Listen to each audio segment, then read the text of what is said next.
Collaboratory, the show where Mike Morris improvises an animatic with a little help from our audience. And we learn about the craft of storyboarding along the way. So this is an improv art stream that runs on audience suggestions. Mike, what kind of prompts are we looking for? Hey, welcome everybody.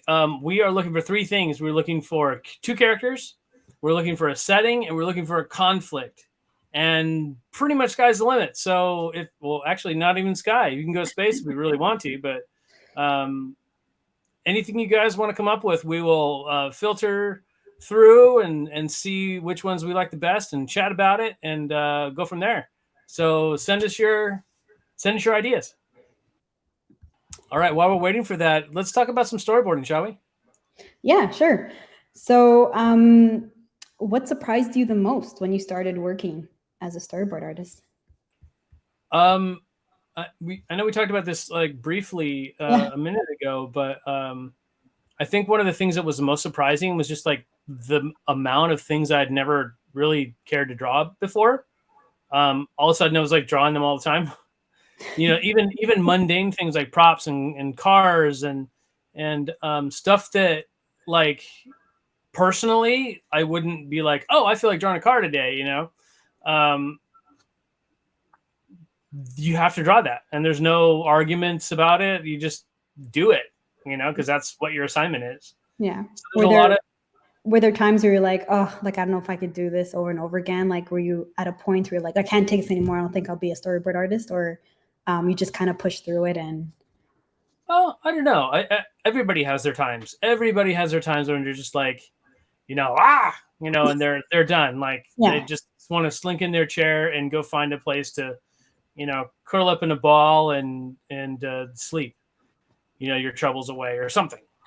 So everybody has those times when they're frustrated beyond belief. Yeah. And just wants to pack it up and call it quits. But I think that finding some sort of daily inspiration kind of helps combat that, Mm-hmm. And it's one of those things where you kind of have to keep the ball rolling personally as well as professionally. As far as like having something that you're just drawing for fun, as a job, I think a lot of the time, people that get into art as a profession generally have a big interest in it, and then when it becomes a job, oftentimes we're just like, I just got off work, I don't want to go back. But at the same time, I think it's really important to keep your outlook alive and to keep your excitement about the medium alive, to do something that just you want to do. I tend to use my artistic skills, and I know we've discussed it for tabletop gaming, so drawing maps and things like that, and using that artistic eye to do something that I want to do, that I find interesting. Wait, you draw maps? I didn't know this about you. Oh, okay. Yeah, I do. Well, not like actual, I don't go into cartography as far as being on top of a hill and like mapping my city or anything like that. Okay. But, just for tabletop games, like top-down architectural style. Cool. Maybe we should do a collaboratory on that one day. Who knows? Maybe.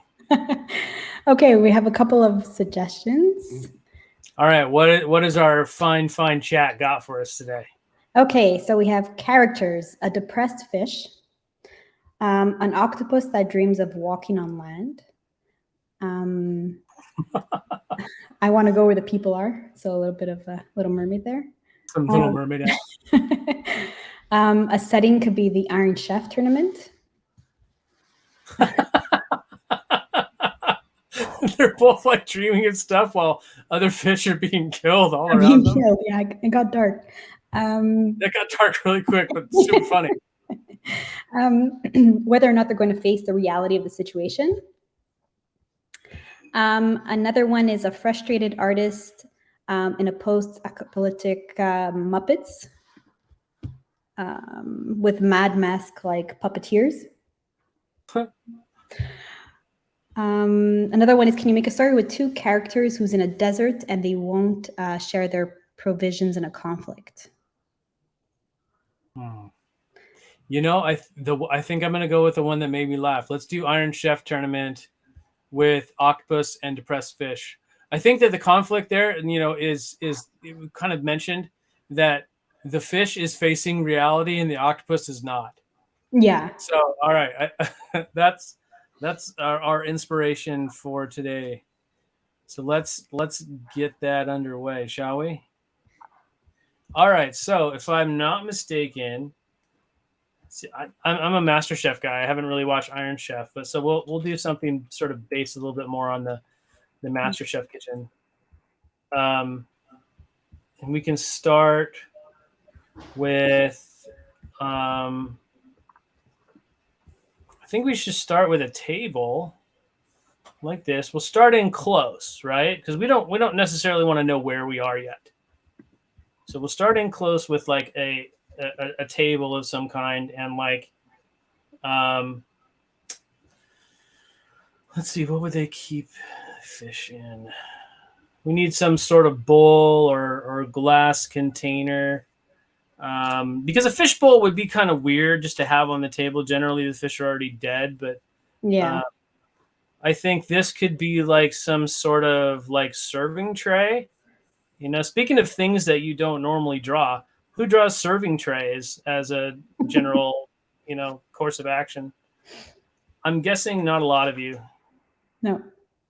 When you're working in storyboards, often it's just like, oh, well, I'm not drawing a particular like prop or whatever because I like drawing that particular prop. I'm doing what's best to serve the story, right? So I think we should put like a couple little foreground elements here. I think we should just silhouette them so we're not What was the most difficult prop you had to draw? a giant mecha monster. Okay, that was a prop. Yeah. Wow. Technically, it was a character, but the character was in kind of embroiled and enmeshed in it, so I count that as a prop. Okay, so let's see. We got a couple things that we should put. Let's establish a ground plane. Let's establish some sort of area that they're in. We'll subdivide the space a little bit. And we'll take this line out because that's going to obviously be warped by the fishbowl. And who cares? We're not going to go for total accuracy here with everything. Mm-hmm. We only have an hour. We only have an hour. So let's put the railing up here, and we'll put this sort of thing in here, and we'll do a rack focus so we can focus on the things that we need to. And by doing that, we're going to cut the foreground elements, put them on a separate layer. And then here we're going to duplicate the background. So duplicate selected layer. We're going to turn that one off. And then this, I'm going to get out my big fill-in marker brush that so many of you have seen before. Once I find it here, there we go.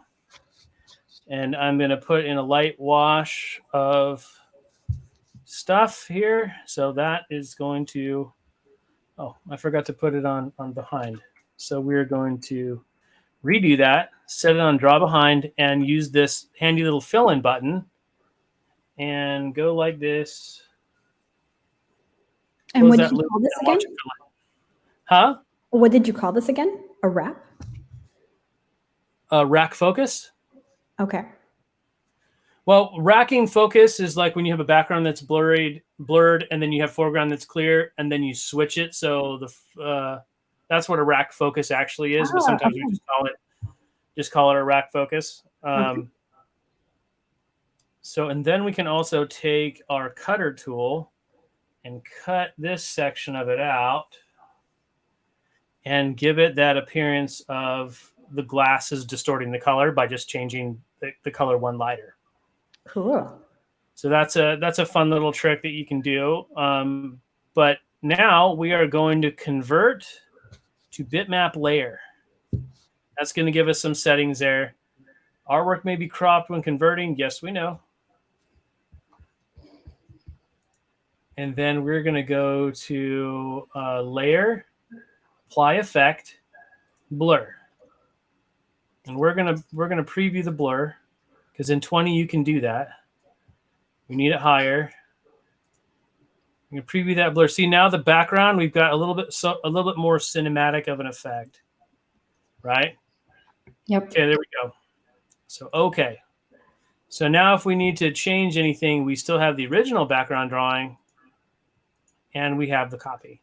So now that's got a depth of field to it that we want to have. All right, then next we need to use just a standard brush on just with white. And we're going to make sure that this here is filled in, because we're going to put the octopus in there. And maybe we'll So this is octopus versus depressed fish? Yeah. Are those two characters? Okay. Those are the characters, octopus and depressed fish. Okay. And if anyone has any questions for Mike, feel free to type them in the chat. There we go. Let's actually make that a little bit lighter. And then if we want, we can put some little things on it. But let's see. Also in this foreground, we said we're going to do some silhouettes. So let's go ahead and fill those in here. So we don't want to know what those are. We just want to hint at what they are. So we can keep the element of surprise for our audience, right? Mm-hmm. Okay. And let's get onto a different layer here. Let's go to B. And then we're going to put another silhouette right here. We have a question. Yes, question. What is a rack focus used for in filmmaking? Rack focuses are often used to call attention to one thing or another. Okay. So for instance, you have two characters that are standing there talking about somebody, and then somebody enters in the background, and like, say you have like two teenagers gossiping, right? And they're like, Mm-hmm. "Oh my gosh, did you see her? It's, oh my gosh, Becky, look at her butt." If you're a Sir Mix-a-Lot fan, you know what I'm talking about. And then like you would see it like a blurry Becky coming around in the back, and then the camera would switch its focus from the two gossipers to Becky, and then we would see her in clear focus, and the girls in the front would be blurry, because that's not what we're looking at anymore, right? Yeah. So rack focus is a great way to control the eye, you know, to control what people are going to be seeing and when. Because that's what we do in filmmaking, right? We guide and we control the eye. Yeah, it's crazy. It's crazy when you think about it. What little tricks could really, change our focus on screen. Sure, absolutely. Yeah. And they do it all the time, you know? In films, we do it all the time. So we're just going to give a little silhouette to this one as well. Is that something that comes naturally for storyboard artists? Just to kind of, know where the eye is going to wander, or, No, it depends on the board artist. Some people I feel like are just natural filmmakers, and others have to learn their craft a little bit more. Mm-hmm. And like it depends. Be told, with the notes exactly what to draw and where to draw, type of thing. Yeah, sure. Okay. Sure, absolutely. And just for fun, we're going to add a top fin. Oh, we need names for the characters. Sure. Yeah, that'd be great. Any suggestions for names? We have the depressed fish and the octopus. Okay, so here's our setup. Now we're going to start to get into the action. I think that a good way to really sell the dichotomy between these two is for our friend the octopus to sort of make a luxurious entrance, like already sort of dancing through things. So honestly, we should put things on layers that are respective of their position. So since this one will be in the foreground, we should put him on C.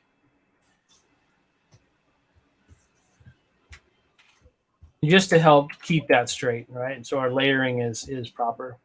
All right, so then we're going to add sort of a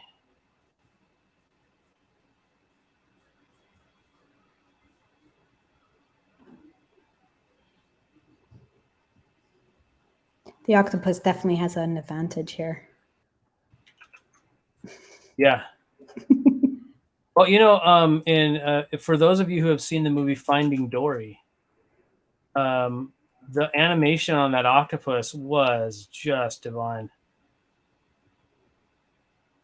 They really went above and beyond on that character.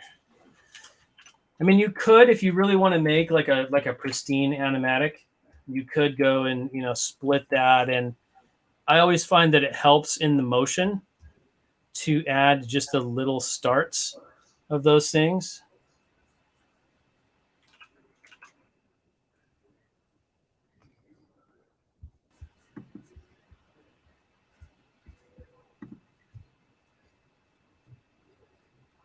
When watching like shows or any animation shows, is there something that right away you could tell, oh, that's like great art right there? Sure, Like sure. the movement. But when you talk about art and what's great art, a lot of people have a very subjective point of view, and Yeah. that's fine. But there are some times when I just look at something, I'm just like, that is perfect. Mm-hmm. Like I'm a big fan of Peter Jackson's Lord of the Rings movies because they're just so well composed, so well thought out. The story flows really nicely. The characters are engaging.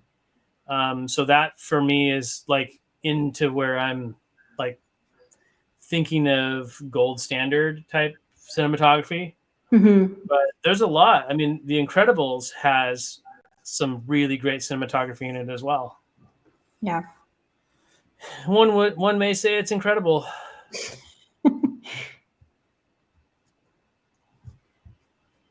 All right, so let's see. So a luxurious sort of entrance.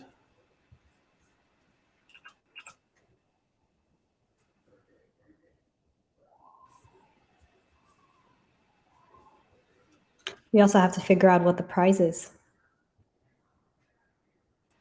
What the prize is? Yeah, like what do they? Is it just to live or? I don't know if these two are going to win a prize.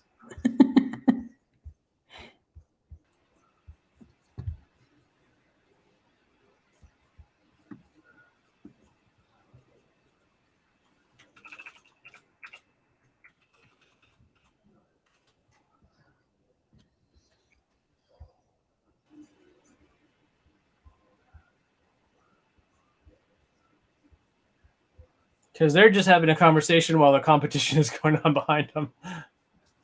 Oh, okay. I thought they were the actual chefs. No. Oh, okay. No, they're the food. They're the food. Okay. They're the food the chefs are going to prepare very shortly.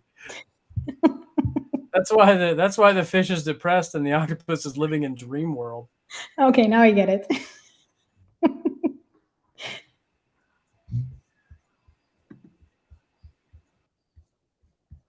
Because it knows it's going to be sushi very shortly.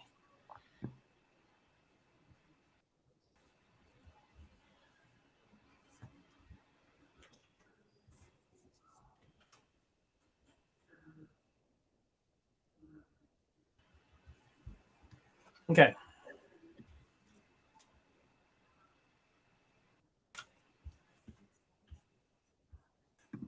And I imagine she'd be like singing some sort of fun song. All right. Next panel.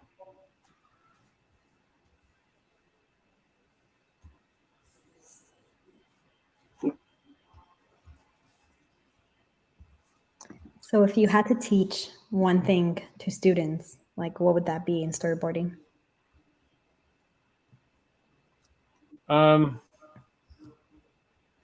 It would be to not take criticism personally. Okay. And I say that because when you're in a story room, ideas are very disposable in a lot of ways. Yeah. And you'll have your successes and stuff that people like, and you'll have stuff that like directors won't like and will ask you to change. And it's not that they're, out to get you or don't like you or something like that. It's just more that that's not the right thing for the story, So just don't take it personally. Yeah. But is it, I mean, still learn, I guess, from the comments they're giving you or the feedback? Oh, of course. Always. Yeah. Always be learning. Yeah. Always be learning from feedback. But if somebody says, well, this isn't working and I'll tell you why, don't get all, hurt about it. Like, oh my gosh, it doesn't like my stuff. They hate me. They obviously think I'm the worst. No, that's not it at all. Yeah. Yeah, because I'm sure it's like still, like you said, art, you put your soul and passion into it. So, if you become hurt by every little comment, it's, then it makes you insufferable to work with, and nobody wants that. Exactly. Nobody wants it. Like, oh yeah, they're a great board artist, but you give them criticism and they just fall apart. Yeah. And it's like, well, you tell them, you ask them to revise something, and they just, and they freeze up. Nobody wants to deal with that. Yeah. So,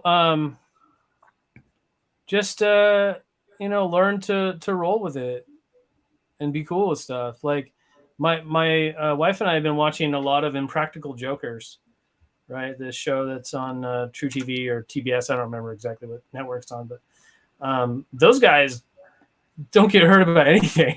Seems like there's a line that they won't cross at some point, but as far as like what the other guys tell them to do, but when there's a joke, they roll with the joke and they don't get upset or offended about it. They just kind of roll with it, and I think that makes for really good comedians. People who have that sort of a thick skin that can see the humor and stuff and not get all offended. Because let's be honest, people that get offended a little too easily sometimes. We see it all the time. Yeah. And like you said, art is subjective, right? So one thing someone, everyone's going to have a different thought on. Yeah. Well, we're all different people, right? So we're obviously going to have different thoughts on different things. But that doesn't mean that people are out to get you or they hate you. That just means that maybe it just wasn't right for that particular thing at that particular moment. Sometimes, when we talk about film and things like that, a lot of stuff boils down to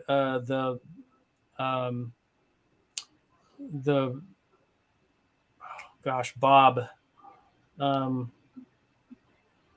the Happy Little Trees guy with the big afro that was on PBS for a long time, the painter. Oh my God. It's on the tip of my tongue, but all I can think of is Bob Vila, and he's a handyman guy. No, maybe someone in the chat could help us because I'm having a brain fart too. I know. Come on, chat, please help us. Bob Ross. Bob Ross, yes. Yes. So sorry, too slow. Sometimes things that come up are just happy little accidents. Yep. And that's great, but sometimes it's a lot of hard work and a lot of struggle and a lot of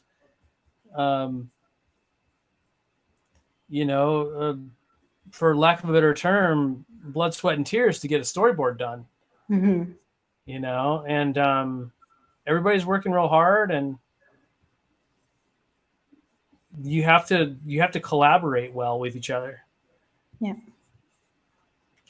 Is it true too? I was talking to another storyboard artist, and they mentioned that once you start in like in a role or like a niche, sometimes you get like pigeonholed in that niche. Like, let's say you start in action, you're gonna always be stuck in action, or if you stuck in like children's show, you're always gonna be be in that niche. Is that true? Is that or? I think that's true to a certain point. I know there are people that are successful in reinventing themselves, but like for me, I'm looked upon as more of a primetime guy. Although I have worked on shows it's more of a primetime. A primetime, okay. Yeah. So a lot of the projects that I am approached on are primetime stuff because of my resume that proudly sports The Simpsons on it. Yeah. And other primetime projects. So if let's say you want to move into more of an action, it would be more difficult just because of your resume? Maybe. I think so. I think it really all depends on what you can do. Like if you can do a good action storyboard, then apply for action stuff. It just depends on if they can see that you can do it and have faith in you, or if you, better yet, if you know somebody on a production that is willing to take a chance on you. You know what I mean? Because I've been a director before, and as a director, the last thing I want to do is worry about whether or not my crew can get the job done. Yeah, you don't want to have to be like training someone from the start. Yeah. Well, you don't have to worry about whether or not they can handle the workload. You just want to issue a deadline and say, all right, I'll talk to you then, and not have to worry about whether or not the work's going to come back and be good. Because you already have faith and it's going to be good because you know that person and they do good work. And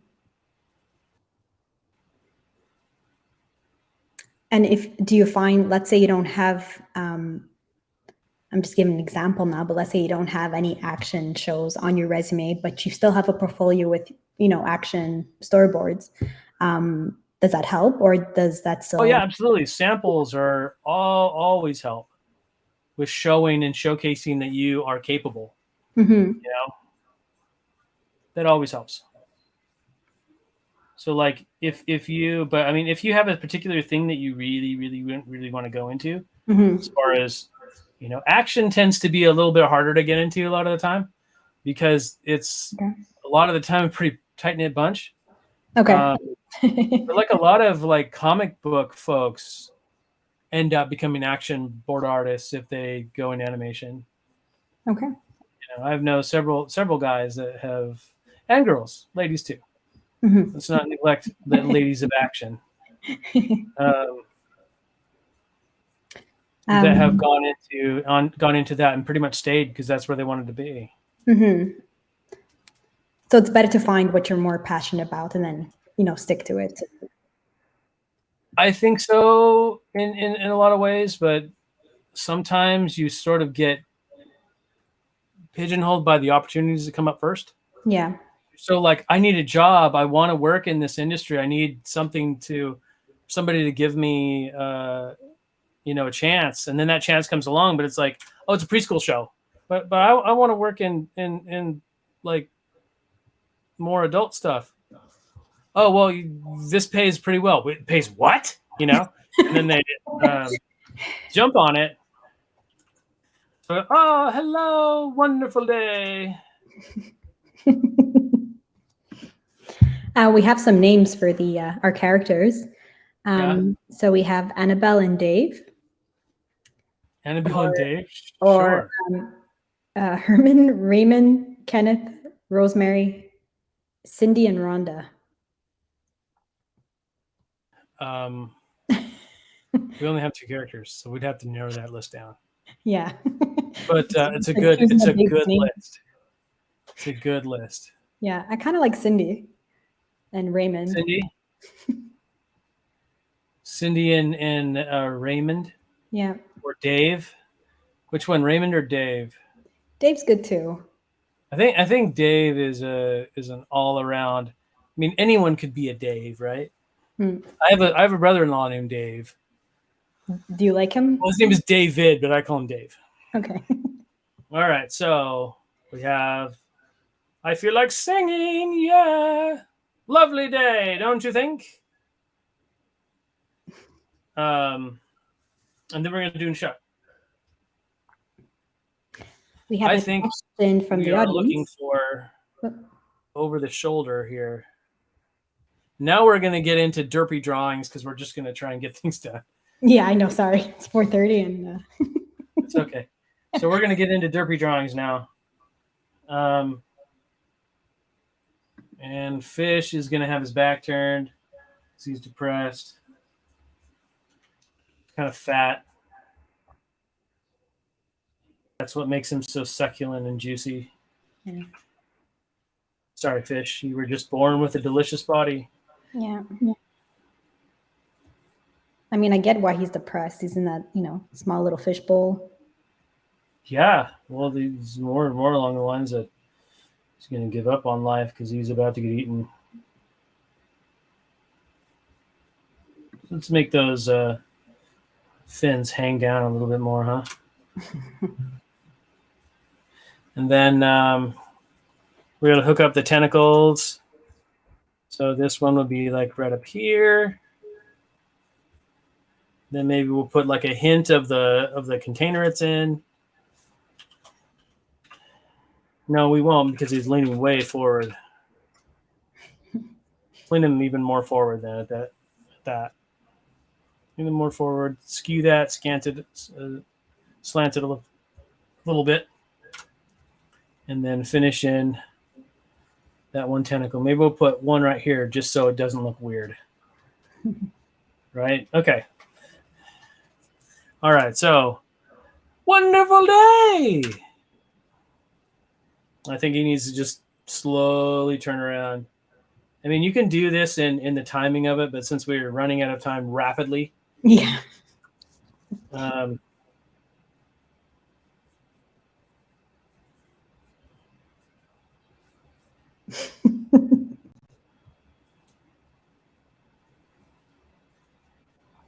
Yeah, he's definitely a Raymond.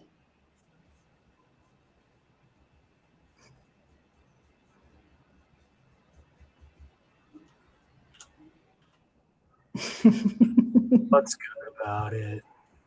I always like Snuffleupagus from Sesame Street. With his sort of like, and the Eeyores of the world. Thanks for noticing me.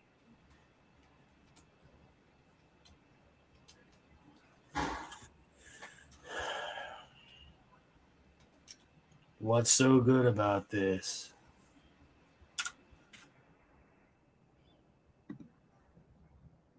All right. Let's see. We're going to break this particular scene off really quick. And I'm going to put an insert shot right here. So we're going to go back to our sprite, wonderful octopus. We're going to do a close-up of this. So we can, close-ups are really good for getting some like good acting in, right?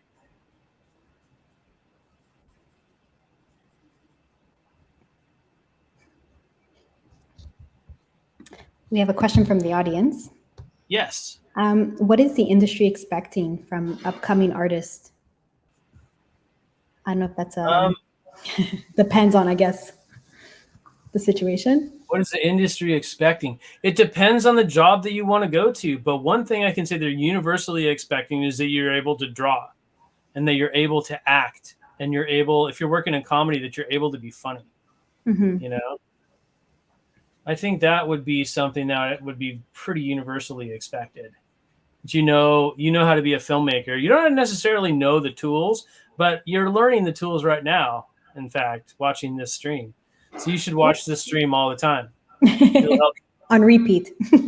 Yeah, watch it over and over again. And also check out Toon Boom's new service that is coming forward. You want to talk about that a little bit?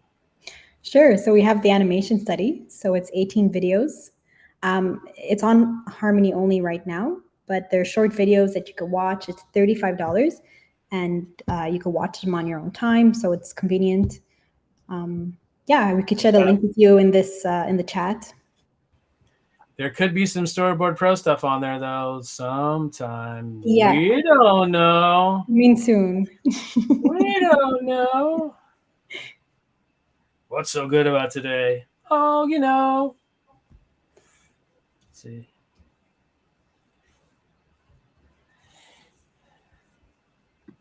The original thing was that she wants to walk on land, right? Oh, yeah, that's true. Yeah.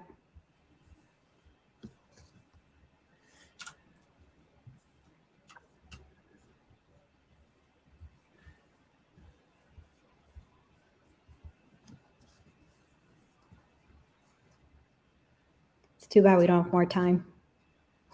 Well, we're gonna come back to this in our second episode. So some of these you have to really nail the acting, though. And with so many different limbs to draw and express yourself with, that's one of the great things about drawing octopi, is they have so many limbs with which to express themselves.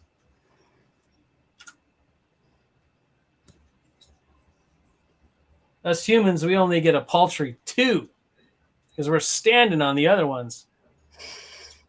Generally. Generally, yeah. But octopi get 8, and they're not always standing on them or sitting on them or whatever they do with them. I'm just going to turn the onion skin on so we can see our last drawing. Back to this.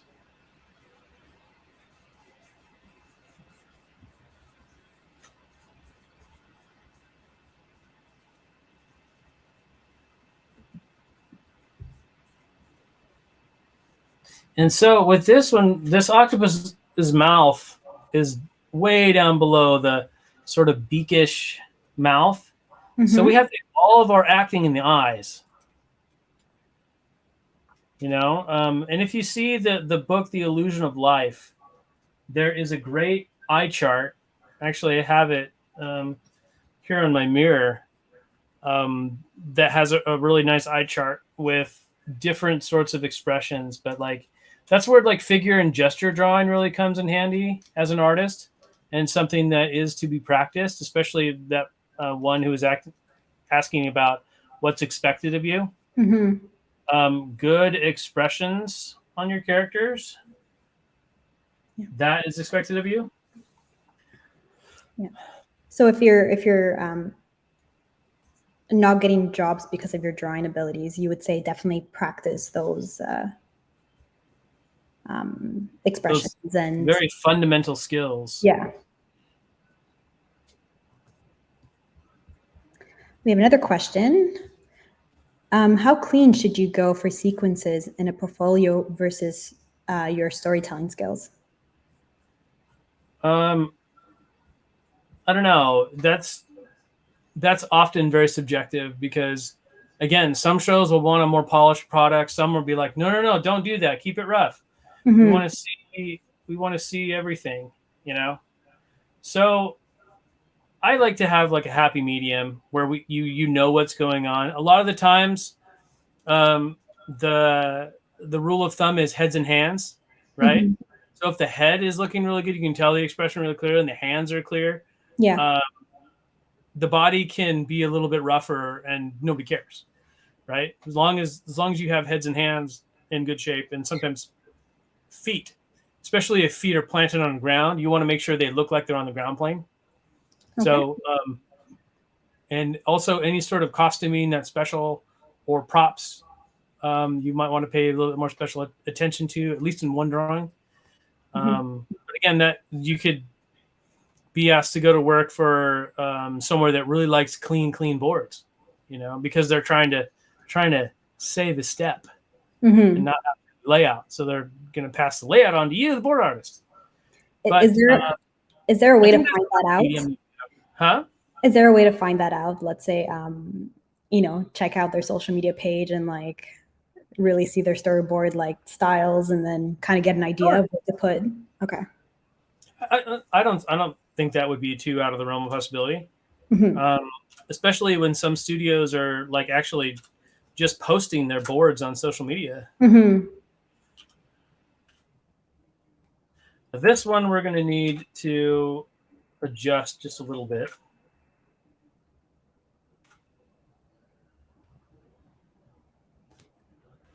Because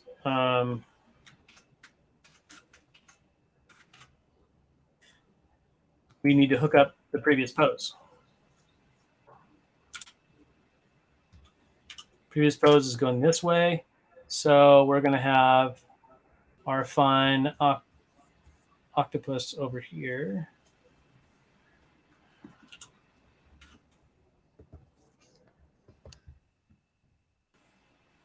So we can hook the shot up so it doesn't look too off the wall.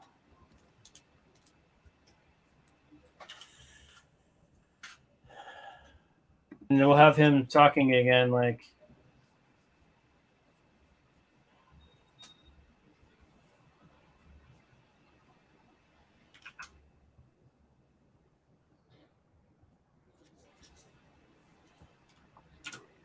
you know where you are, don't you? Have you watched the new season of The Boys, or no? No, I haven't ever watched The Boys. Oh, okay. I'm just thinking there's one scene where the deep has to eat an octopus, and I'm just thinking about that, and it's just, well.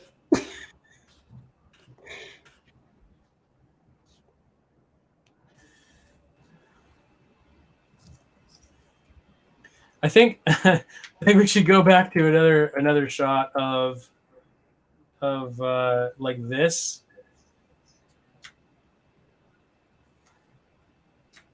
This is one of the things that I recommend for like efficient boarding skills, is to be able to have some good setups that you can call back to often. So he would be facing at this point.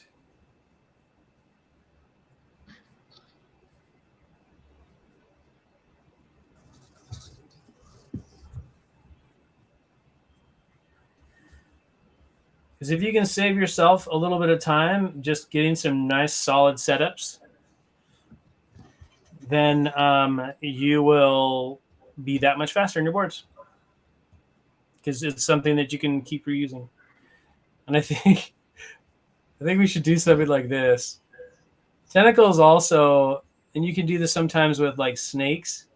Sir Hiss in Disney's Robin Hood is a perfect example of this. You can use tentacles and snake bodies to sort of simulate human body parts. Okay.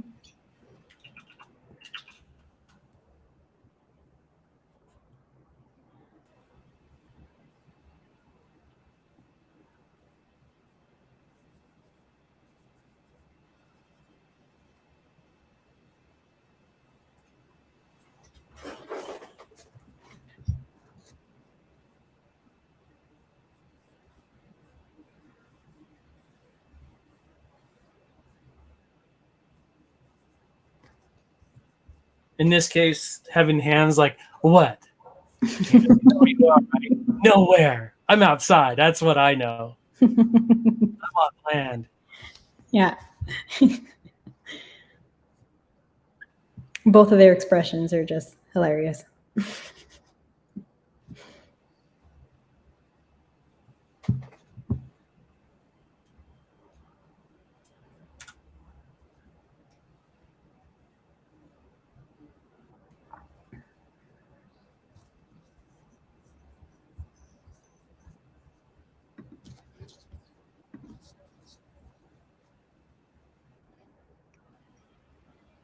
It'd be fun if we had more time to do like a dream sequence for the octopus. That would be funny. Yeah.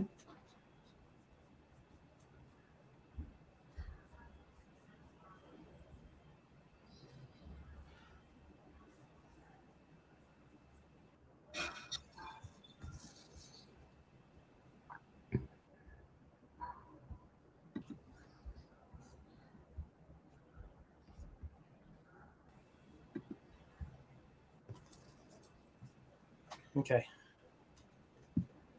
There we go.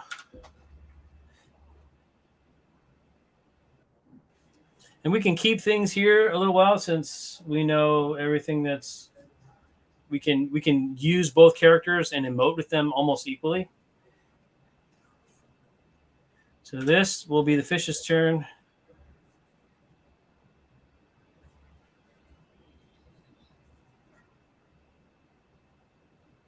Look around you, Skippy.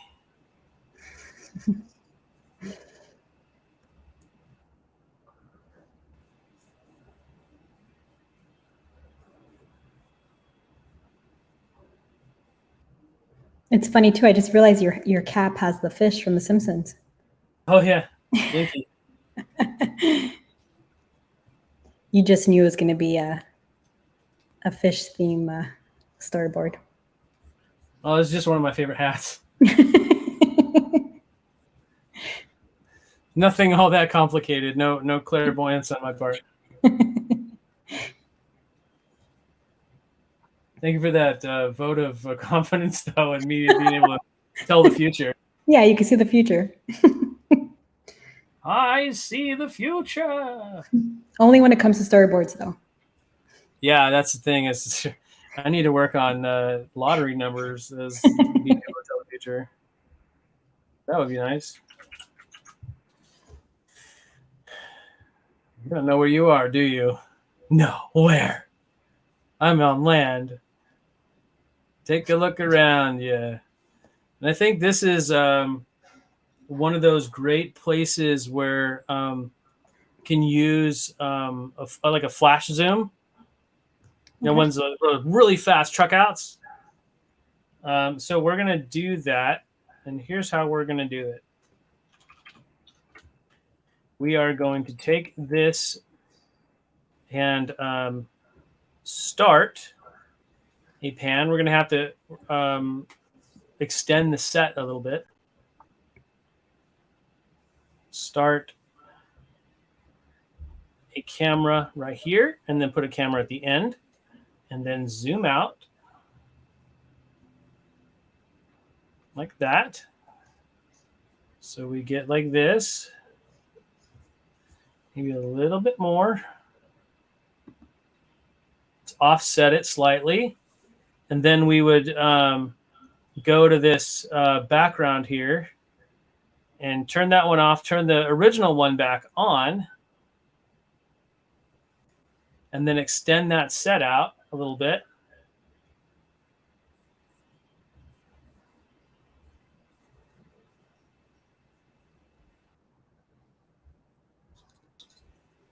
And have, you know, the upper gallery showing. And this is called the flash zoom? Yeah, flash truck out. Okay. A lot of things they talk about that, but the deal is that you are able to transition halfway through.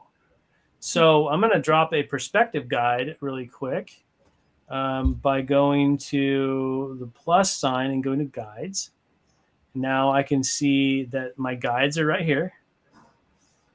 Pop them up a little bit and add a 1-point perspective. We're going to put it kind of by where the middle camera point is. And then we can, you know, a lot of the times people in color will do it in white a lot of the time.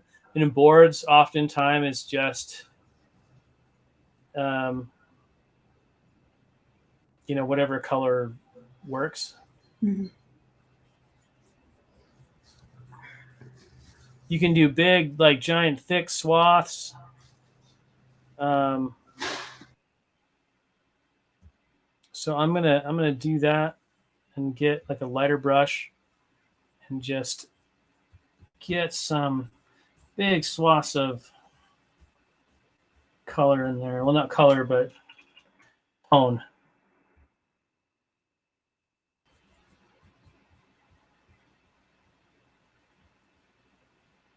I'm going to take all that tone and all these little speed lines here. Well, that's selecting other stuff that we don't want, so let's not do that. It's just going to be a little bit more judicious in our selection process.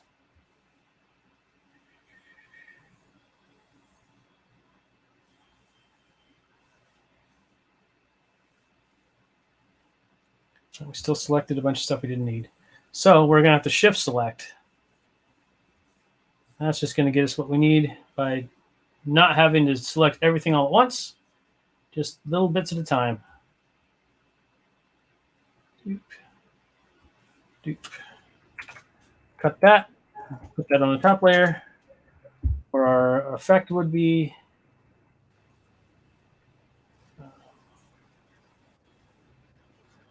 There it is. Okay. So this goes, take a look around you. And then we would need those lines about halfway through. So let's cut that in half. And then on the first part, we're just going to turn that layer off. So whoosh. And then we get a little bit of that same whoosh.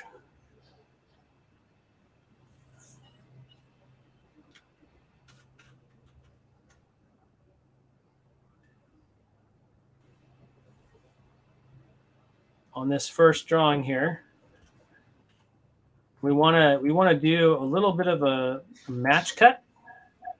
So we're going to try and match as best we can that movement, right? So we're going to see how close we can get. It's board, so it doesn't have to be absolutely perfect because the animation is going to do it differently anyway. Mm-hmm. You're just trying to get the feel of it, right? That's close enough. And then we're going to put a camera move here and a camera move here. And this camera move is going to take us all the way into the next part. Right? So, ooh, nice. So here we're going to change the scene really, really fast. And we're going to put down a ground plane. We're going to see like an upshot, or an extreme down shot of the kitchen and all of the like kitchen workstations. So they're going to be like right here and here. And then we're going to see like chefs. Let's do that in black. See like chefs and people scurrying back and forth with ingredients. You know, judges and all kinds of different things. And that we're going to select all and put it on this next layer. So here we can see, and this would be a good time to do like a full-on rendering of the background, right? Okay. To give a clear picture to the audience, like what's happening there. We'll turn our onion skin off. But yeah, you can get your perspective guides and really do it up nice, or at least get a good perspective on it, so people know what they're looking at. Mike, we have 4 minutes left. Okay, so let's do a quick recap of everything that we've done for today. Okay. And sorry we haven't gotten as far as I was hoping we would get, but we never do. So yeah. What are you going to do? Okay, so we have a depressed fish in a bowl. And then an octopus comes up. Oh, the land, isn't it lovely? It's gorgeous. I don't know what it was going to say, but don't you just love it? What's to love? Oh, the sun and the breeze and the walking on land. You know where you are, don't you? No, I'm on the land, though. Take a look around you, Skippy. And then we would like cut to fire and things like that happening and obvious literal danger. Mm-hmm. Yeah. I think that's where that would go from there. Yeah, dead fish. Yeah, dead fish being chopped up. Some poor sucker being chopped up. Yeah. Or a crab being smashed by Yeah. a hammer or something. I don't know. Okay. Well, thank you for joining us again, Mike. Yeah, of course. I don't know if we'll continue this this storyboard. We have to now. We have to. We'll be taking a little break in July, but we'll be back in August to continue. So thank you to everyone who joined us. And we'll see you again in August once we're back. Enjoy the summer.